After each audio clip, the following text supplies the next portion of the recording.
So I haven't been here for the rest of the day. Usually I like to come and see what everybody else said, but I quickly checked with everybody else, and it seems what I'm going to say everybody else has already said, but I'm going to say it in a British accent. So my theme is social media needs to get out more. And one of the reasons I think that is because, and one of the mistakes I think most brands are making is they confuse being on Facebook and Twitter with a social media strategy, which it's not.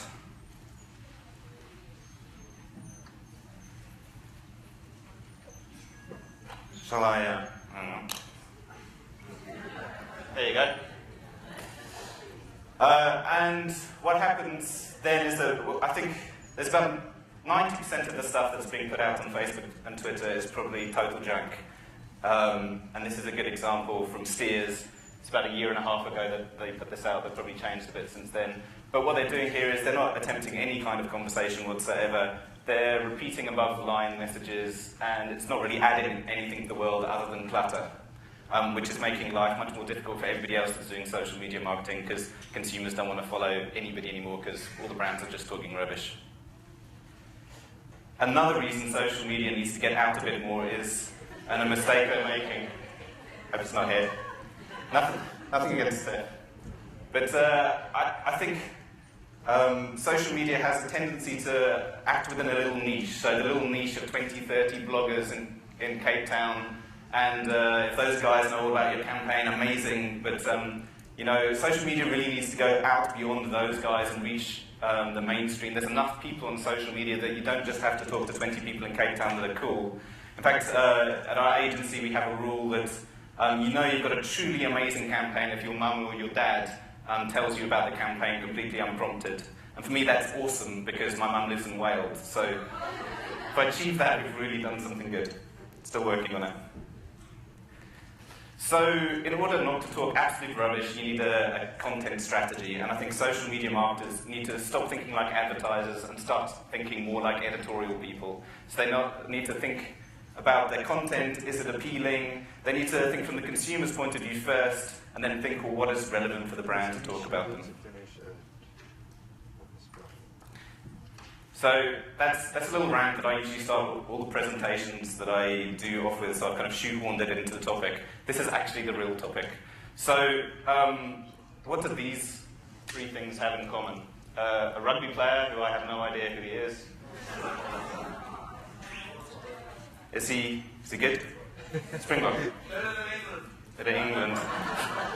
So I said my mum lives in Wales. So some random Springbok, Namibia, and a rhino.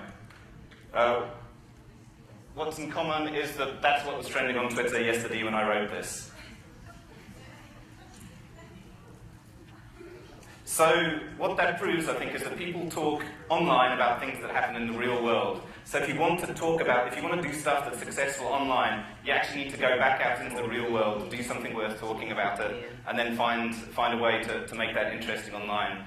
The example I've got here is from a theatre company in New York that staged the opening scene of Star Wars on a New York subway, completely without letting the people know that's what was going to happen. So the commuters that were normally on their way to work, and all of a sudden they're faced with Princess Leia. She's sitting there reading a Galactic Rebellion for Dummies book.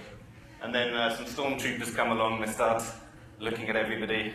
And then Darth Vader comes on at the next stop and they take it off. And they video that and they put that on YouTube. And they get 6.2 million views on YouTube. So I think that illustrates that quite nicely.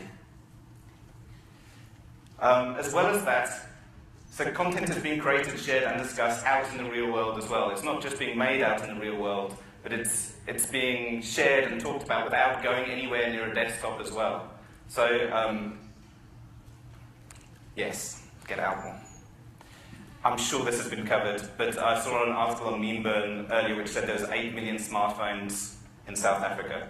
So that figure kind of would probably surprise quite a few clients and quite a few people that are in advertising and marketing, because they haven't realized just how many people have smartphones and how they're using them. So, and also in South Africa, where people kind of pass on their phones onto other people, which I guess doesn't really happen in Europe or sort of. What we're going to see is that smartphones have rapid penetration through South Africa, so we can start doing some really interesting stuff.